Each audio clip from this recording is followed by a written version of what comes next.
J'ai trouvé pour vous l'endroit qui se rapprochait le plus de l'enfer, une zone d'internet dont vous ne ressortirez probablement pas indemne. La peur, l'effroi, le dégoût, le diable en personne n'ose pas s'y aventurer. Cet endroit est maudit et nous allons y aller. Cet endroit regroupe des choses qui dépassent de loin toutes vos peurs, des choses que les personnes créent, fabriquent ou prennent en photo. Pour justement les regrouper dans cet endroit d'internet n'est pas à la portée de tous. Évidemment, j'ai personnellement regardé très rapidement pour préparer cette vidéo et je peux vous dire que le soir même, mes pieds ne dépassaient pas d'1 millimètre de mon lit. Maintenant, vous êtes prévenus, on y va.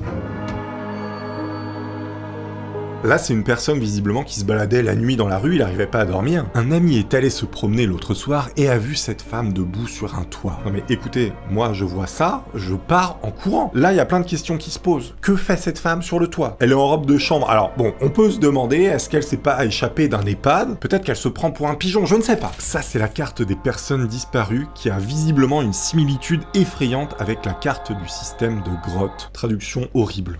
Donc en fait, avec cette carte, ça montre qu'il y a une corrélation entre les disparitions et les grottes. Moi, la question que je me pose, c'est est-ce que les gens disparaissent dans les grottes parce qu'ils ont voulu faire de la spéléo et ils y connaissent absolument rien? Ou est-ce que les gens qui ont tendance un petit peu à tuer d'autres gens apprécient fortement les grottes pour aller planquer leur magouille, du moins leur cadavre? Ça, c'est une vraie question. Autre théorie, oui, non, parce que ici, ça en finit pas. Est-ce que les grottes étant situées dans des zones montagneuses, eh bien, il y a plus de chances que des gens disparaissent en montagne en tombant dans un ravin ou autre, et donc ce qui fait la corrélation dont on parle. Vous avez 4 heures. Bon, là, on est sur un montage qui est incroyable. Je crois que c'est le pont de Chicago ou de Californie, je sais plus. Le Golden Bridge, non? Peut-être. Alors si la mort, vous la voyez comme ça avec 30 mètres de haut, c'est sûr c'est terminé. Mon mari vient de m'envoyer ceci. Il a été pris sur le chemin du travail ce matin. Certes, la photo fait peur, mais si le mec va au boulot, peut-être que ce gars-là va aussi au boulot. Ça se trouve c'est son collègue. Oh, ce truc, il est incroyable. En fait, ce que vous voyez ici, c'est les peintures qu'un mec a fait, sauf qu'en fait, au fil des années, malheureusement, il a été atteint de démence. Donc là, on peut voir, en 1967, il arrive à bien se représenter, y a pas de souci. 1996, le mec est devenu un peu un Simpson. Bon, les couleurs, c'est plus trop ça. 97, là, il y a un problème au niveau frontal, et les yeux ont tendance à se barrer, faire des courses à Intermarché. Bizarrement, 98, ça s'est stabilisé, voilà. Le truc étrange, c'est qu'il a jamais la même tête d'une année à l'autre. Bon, et là, 1999, c'était terminé. On est passé sur une espèce de bouillabaisse, donc ça montre un peu la détérioration du cerveau. Putain, mais c'est abominable. En 2000, c'est vraiment le glauque ultime, c'est-à-dire qu'il n'y a plus rien, quoi. On est sur du noir et blanc, il y a une espèce de patate avec un nez, c'est hyper triste. Et quand on voit la comparaison entre 1967 et l'an 2000, c'est là qu'on se dit... Faut faire attention et se préserver parce que la santé, c'est quand même le principal. Manger, bouger, tout ça, les produits laitiers. Ah non, pas les produits laitiers. Vous saviez que les pubs pour les produits laitiers, c'était Lactalis. C'est le lobby du lait, en fait, qui pousse à la consommation du lait pour en vendre plus. Hein. Donc tout ce qui est les produits laitiers sont vos amis pour la vie. En fait, c'est un lobby qui veut faire du forcing. Hein. Attention. Hein. Bon, enfin, je crois. Hein. Je veux pas lancer de fausses alertes. C'est un ingénieur agronome qui m'a raconté ça. Moi, je sais pas. Hein, c'est pas moi qui le dis. Hein. Il existe également un outil tellement puissant dont vous n'avez jamais entendu parler qui permet d'aller en enfer en toute sécurité. Son nom, NordVPN. Et NordVPN évolue, telle une chrysalide qui se transforme en papillon. Ce n'est plus qu'un simple VPN qui permet de sécuriser votre connexion et vous rendre anonyme, non. NordVPN propose maintenant... Protection anti-menace. J'adore prendre cette voix. Protection anti-menace va bloquer les trackers qui vont utiliser vos données personnelles pour ensuite vous cibler. Et ça, on n'aime pas ça. Mais également les pop-up que tout le monde déteste au point de vouloir se couper le petit doigt comme un yakuza quand ceux-ci apparaissent. Vous savez, ces pubs là. Protection anti-menace va également vous protéger des sites nuisibles non sécurisés en les bloquant tel Chuck Norris qui casse des tibias avec son petit doigt. Cette fonctionnalité est disponible gratuitement avec un abonnement NordVPN, grâce au lien qui s'affiche à l'écran sur Windows et macOS, sans frais en plus. C'est cadeau. Alors si votre sécurité et celle de vos proches comptent pour vous, il n'y a qu'une solution. Téléchargez NordVPN avec le lien en description et vous aurez une remise exclusive sur l'offre. Ouais. Car votre sécurité, c'est ma priorité. Attendez, c'est pas un truc de pub ça déjà ? Un étrange panneau d'avertissement de mort dans une grotte sous-marine. Attends, là, le mec est sous l'eau, on est d'accord? Ah oui, en gros, ça vous dit, si vous entrez dans la grotte, vous allez crever. Je pense que quand tu vois ce panneau, t'as pas envie d'entrer. Mais c'est vrai que c'est bizarre, au fond de la mer, pourquoi il y a des mecs qui ont vraiment mis des panneaux? Ça doit être une zone où il y a pas mal de plongeurs, il y a dû y avoir déjà des morts. C'est dissuasif. Alors ça, c'est une statue, une vraie statue de Saint-Bartholomé. Je pense que le mec est déshydraté, là. Non, faut lui donner une bouteille d'évian, ça va pas. Au-delà du fait que la statue Elle fait peur quand même, on est d'accord? Le travail de sculpture, il est exceptionnel. Qui a fait ça? Je ne sais pas. Un génie probablement. Oh là là, mais qu'est-ce que c'est que ça? Mais qu'est-ce que c'est que ça? C'est un film ou c'est un mec qui a créé sur internet? Vous allez savoir, vous savez tout dans les commentaires. C'est quoi cette tronche? Non mais les gars, regardez, ses dents poussent. À quel moment tes dents poussent quoi? Alors le truc qui est assez paradoxal, c'est qu'elle a des grandes dents comme ça qui se chevauchent, donc qui empêchent de fermer sa bouche. Donc moi je me demande, les dents tout autour, elles servent à quoi? C'est peut-être une râpe à fromage quand elle a faim, voilà, elle se prend un camembert comme ça, elle se fait des lamelles. Je sais pas. Oh, celle-là, elle est badante de ouf. Les portes de l'enfer, je vous l'ai dit. Bon, vous savez, il y a des sonnettes qui filment les gens la nuit. Moi, j'ai ça chez moi. C'est-à-dire que si quelqu'un s'approche de chez moi, ça filme et ça enregistre. Et ça m'envoie un truc sur mon téléphone pour me dire, regardez, il y a quelqu'un. Là, visiblement, une dame s'approche en pleine nuit. Il est genre minuit. Et cette dame, elle a dans les mains un couteau qu'elle tient comme ça, elle attend devant la porte et elle la connaît pas du tout, la personne qui habite dans la maison, elle sait pas qui c'est. Toi, tu vois ça sur l'enregistrement le matin, voilà, tu vas voir, tu vois une meuf avec un schlass. On voit visiblement qu'elle a un comportement anormal, qu'elle est un peu perdue. Encore une fois, je pense que c'est quelqu'un qui a atteint de démence, de sénilité, ce que vous voulez. Mais quand même, voilà, tu te dis, bon, si t'as des enfants et que t'as Ginette avec un schlass de 30 cm qui t'attend à la sortie, c'est pas rassurant, on va dire, oui. Bon, ce truc-là, vous l'avez peut-être déjà vu, mais les bébés scorpions, vous savez comment ils se déplacent? Eh bien, regardez comme ça, sur le dos de leur mère. Ça fait peur, c'est un peu crade en même temps, mais en vrai, la nature est magnifique. Je viens d'acheter une maison, j'ai trouvé ça au sous-sol bien scellé. Moi, je suis le premier fan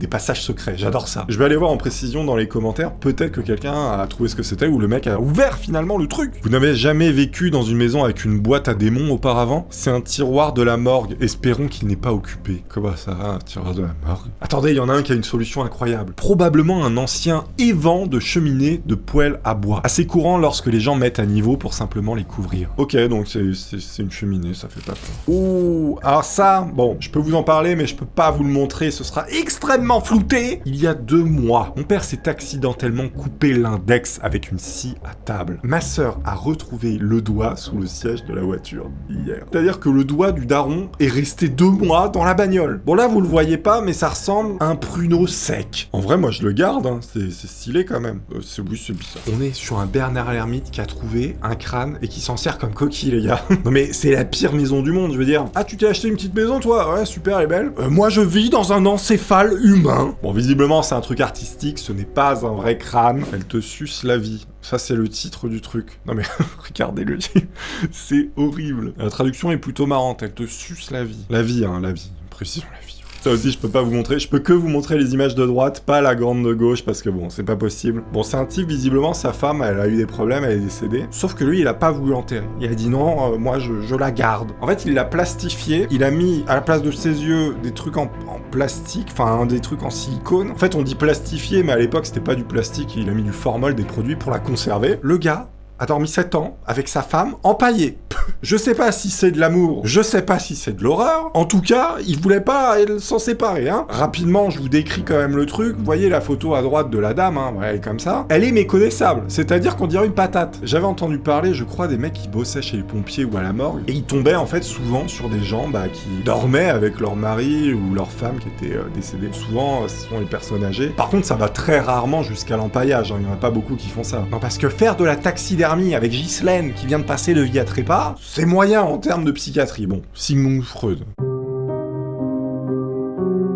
Bon là, ce que vous voyez, c'est un couloir, on se dit, bon, escalier tout à fait banal, sauf qu'en fait, c'est l'escalier vers le couloir de la mort pour les criminels complètement aliénés, pour les fous tueurs, les tueurs fous. C'est dans le pénitencier de l'état du Missouri. Je peux vous dire que cet escalier, il est hanté, voilà. Alors, il a dû en voir passer des mecs bizarres, hein, je vous le dis. Navire fantôme fait à la main. Les gens sont incroyables. Non mais regardez, il est magnifique. Moi j'adore, ça j'adore. J'imagine pas le nombre d'heures de travail pour faire ce truc-là. Il est exceptionnel. Qui a fait ça? Vendez-le-moi. Oh là là, mais quel enfer. L'économiseur d'écran. Non mais c'est pas possible. Mais c'est horrible. Tu vois, si tu veux pas de cambrioleur, si tu veux garder ton PC, ton triple screen pour jouer à PUBG ou quoi que ce soit, tu mets ça. Non mais ça calme tout le monde. C'est trop bien. Franchement, c'est super bien fait. C'est incroyable. C'est surtout une bonne idée. Alors là, cette fois-ci, on part en Allemagne et c'est un truc un peu spécial. Vous voyez cette photo de cathédrale? Eh bien, bon, elle date de maintenant. Hein. C'est une vraie photo. Hein. C'est des vraies images. Eh bien, les 3 cages que vous voyez accrochées ici, eh bien, elles servaient à contenir les restes démembrés des chefs religieux opposés de la région en 1500. 1536. Et les mecs ont laissé ça en mode « Attention les gars, ne vous opposez pas trop parce qu'il y a toujours les cages là-haut. » À l'époque, ils savaient faire des démonstrations de force. Je veux dire, t'étais pas d'accord, tu finissais débité et accroché en haut d'une cathédrale. Aujourd'hui, rappel à la loi. Bonjour. La semaine du beurre à Moscou. Alors là, faut m'expliquer, je comprends pas le concept. C'est quoi le rapport entre le beurre et des mecs accrochés comme ça? C'est incroyable leur truc. Non mais moi, je serais pas serein là-dessus. Hein. Là, le truc casse, c'est fini. Hein. Ta colonne vertébrale, tu lui dis au revoir. Très stylé, on se croit dans Harry Potter à moitié. Là, ce que vous voyez, c'est un double œil. C'est-à-dire qu'il a un iris, masculin, féminin, je ne sais pas, qui pousse sur une pupille. Le mec a deux yeux. C'est-à-dire qu'il va pouvoir voir son œil de derrière. C'est dégueulasse. Le chemin que j'emprunte pour aller travailler. Non mais les gars, on se croirait vraiment dans un jeu vidéo. Je sais pas si c'est genre Black Ops 3, une map zombie, mais ça me rappelle ce truc-là. J'ai saigné Black Ops 3, les zombies, tout ça avec les potes. La belle époque. Ça, ce que vous voyez, c'est une pieuvre, et en fait, elle est atteinte d'une mutation extrêmement rare qui provoque une ramification de ses tentacules. C'est-à-dire que, en fait, là, elle a multi-tentacules. Au lieu d'en avoir une, elle en a plein. Elle a pas l'air très fraîche, hein, je trouve. Ah, je pense qu'elle est dans du formol, ouais, c'est possible, elle est conservée. Elle est pas vivante. Bah, pareil, ça, vous croisez ce truc-là dans l'eau, vous êtes pas bien, hein. Ah, les fameux bébés hiboux, les fameux aliens. Alors cette vidéo, je sais pas si vous vous rappelez, à une période, elle avait tourné en mode, regardez, quelqu'un a trouvé des aliens dans son grenier, et en fait, c'est des bébés hiboux chouettes, je sais pas trop. Et c'est vrai qu'ils font peur, mais en vrai, regardez, ils sont beaucoup trop mignons. Ils clignent des yeux, ils ont des yeux énormes. J'adore, mais si je trouve ça chez moi, évidemment, je me rachète un lot de slip, une tarentule infectée par un cordyceps. Oh, c'est incroyable. Non, mais c'est un truc de ouf. The Last of Us en PLS. Hein. J'ai reçu une notification de ma caméra intelligente qui filme dehors au milieu de la nuit disant « Votre sonnette a détecté un visiteur. » Regardez. Là, c'est pareil. Vous tombez sur cette image de quelqu'un la nuit. C'est quoi ça? C'est pas possible. C'est illégal. J'ai des frissons. Hein. Non, mais je mens pas. Hein. Regardez, que veut cette personne, à part vous manger et vous tuer? Oui, parce qu'il vous mange avant de vous tuer. Ah, on est sur une mini BD qui est incroyable. Donc là, il y a un Pokémon type Pikachu et Topiqueur qui se font une baston. Sauf que, en fait, le Topiqueur, il était un petit peu vicieux. Le Topiqueur se met à sortir de terre grâce à sa main extraordinaire. Il se trouve que le Topiqueur est en fait un monstre géant. Et Pikachu a extrêmement peur. J'adore ce truc. J'ai peur. J'ai découvert que la maison dans laquelle nous vivions avait un bunker en dessous. J'ai réussi à insérer mon téléphone dans l'une des fentes de la porte pour prendre cette photo effrayante. Mais qu'est-ce que c'est? C'est quoi? C'est des criquets? Non mais qui a un bunker en dessous de sa maison? Sauf le youtubeur anglais là qui a creusé un bunker qui est complètement ouf. J'adore ce truc d'ailleurs. Moi j'aurais envie d'y aller, regardez. On dirait un truc qui date des années peut-être 45, je pense que c'était pour la guerre, des trucs anti-aériens. Peut-être pour la guerre froide. Ah, peut-être qu'aujourd'hui son bunker va lui servir hein, avec tout ce qui se passe en ce moment. C'est purification par l'atome quoi. La première photo d'une personne mourant sur la chaise électrique, elle s'appelait Russ Sider. Je ne peux pas vous le montrer évidemment. Alors, c'est une photo noir et blanc, très floue. C'est pas vraiment la joie et la bonne humeur, évidemment. Je préserve votre intégrité mentale. Bunraku. Oh là, c'est quoi?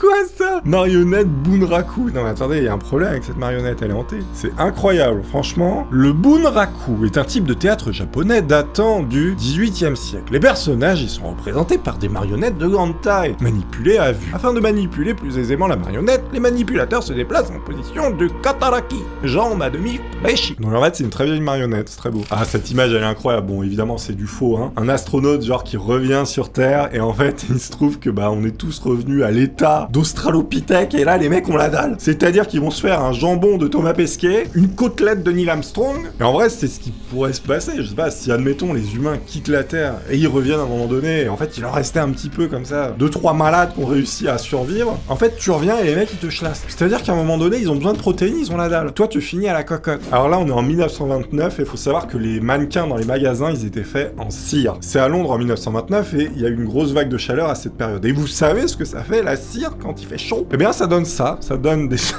des statues, des mannequins absolument dégueulasses qui ont fondu. Je crois qu'elle a 2 genoux, 4 coudes et une bonne bosse sur le dos. Bon, l'autre est un petit peu moins fraîche, effectivement. On apprécie. Alors ça, je sais pas si ça vient d'un film ou autre. Vous savez, les espèces de trucs parasites qui vont se prendre le contrôle du cerveau. Là, visiblement, quelqu'un en a fait un dessin magnifique. Moi, j'adore ce genre de truc en couple, là. Avec un effet un peu gore. Je sais pas pourquoi j'aime bien. Thomas, le mangeur d'âme. Oh là là, mais quel enfer. Non, mais ça, c'est pas possible. possible aussi. Arrêtez. Moi, je vais pas dormir ce soir, c'est sûr. Je connaissais pas du tout cet instrument. Moi, j'aime beaucoup la musique. Ça s'appelle visiblement un kissar et ça a été fait avec un crâne. Bon, c'est-à-dire que toi, à un moment donné, chez les Vikings, tu décèdes, tu finis en guitare. Non mais c'est un délire. Ils font quoi? Ils font un piano avec les tibias ou c'est comment? Je me demande le son que ça fait quand même. Est-ce que ça fait bonne caisse de résonance le crâne? Ouais, tu finis littéralement en mandoline quoi. Tu t'es fait mandoliner. Ah non mais ça c'est horrible. Non mais les tics, je peux pas. À un moment donné dans la vie, il y a la 3e guerre mondiale et les tics. Moi je choisis la 3e guerre mondiale. Bon. Non mais regardez-moi ces horreurs. Comment on peut accepter ce genre de choses sur Terre? Oui, tous les êtres vivants ont le droit de, sauf les tics. Et ça c'est moi qui ai décidé. Il y a un problème? Ah cette image aussi elle est incroyable. Le Père Noël qui arrive, non pas pour te donner des cadeaux, mais bien pour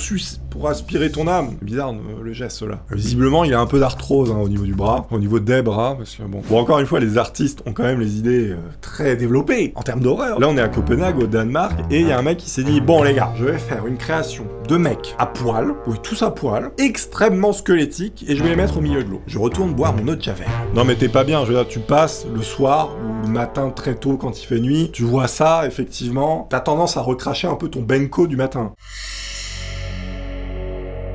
Oh là là. Là, les instruments que vous voyez, c'est un kit de lobotomie transorbitale. Je voulais faire une vidéo d'ailleurs sur ce sujet parce que c'est complètement incroyable ce truc de lobotomie. Pour ceux qui savent pas, en fait, la lobotomie, c'était pour soigner les gens qui avaient des problèmes psychiatriques à l'époque quand les médicaments n'existaient pas. Avant les années 60, voilà, bon, ça s'est atténué un petit peu au fil du temps, mais avant les années 60, quand les médicaments, les neuroleptiques n'existaient pas, eh bien, on prenait cette chose, ce pic à glace et ce marteau, on soulevait l'œil comme ça, on le passait derrière pour aller jusqu'au cerveau, et en fait, on retirait ou on écrasait un peu de la matière blanche. En gros, ça annihilait complètement la conscience des gens et ça devenait des légumes en fait, tout simplement. Évidemment, aujourd'hui, on n'en fait plus, fort heureusement. La chimie a remplacé la mécanique qui consistait à buriner le cerveau, hein, bon, tout simplement. Oui, c'est ça, ça burinait le cerveau. En tout cas, il y a un mec qui a des instruments qui ont l'air pas si vieux que ça, donc c'est un peu flippant. Visiblement, c'était une pièce à conviction. Ça, ce que vous voyez, c'est un masque qui date de l'an 1600. Bon, c'était pour condamner les gens, visiblement. Alors, le mec qui se retrouvait là-dedans, je pense qu'il était pas bien. En termes de respiration, en termes de qualité de peau, il devait avoir quelques boutons en sortant de là-dedans. Si tant est qu'il sortait un jour.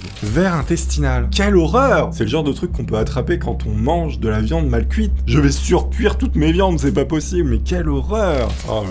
C'est dégueulasse, mon dieu, je peux pas vous le montrer ça aussi, mais... en fait, c'est une crêpe en forme de tête humaine. Bon, je passe, parce que je suis désolé, c'est frustrant, je sais, pour moi aussi, je le sais, c'est pas la peine de le dire. Je vous ai montré un bref aperçu de l'enfer ensemble dans cette vidéo détente, j'espère que vous aurez apprécié. Pensez à laisser des pouces, évidemment, ça aide, vous le savez, à vous abonner si ce n'est pas déjà fait, et puis je vous dis à très bientôt, les amis, activez la cloche aussi, c'est très important. Je poste pas beaucoup de vidéos, vous allez les louper, et je vous laisse évidemment avec celle-ci, que vous allez apprécier fortement, j'en suis persuadé. À très vite, je vous embrasse, au revoir, et faites attention à vos pieds dans votre lit le soir.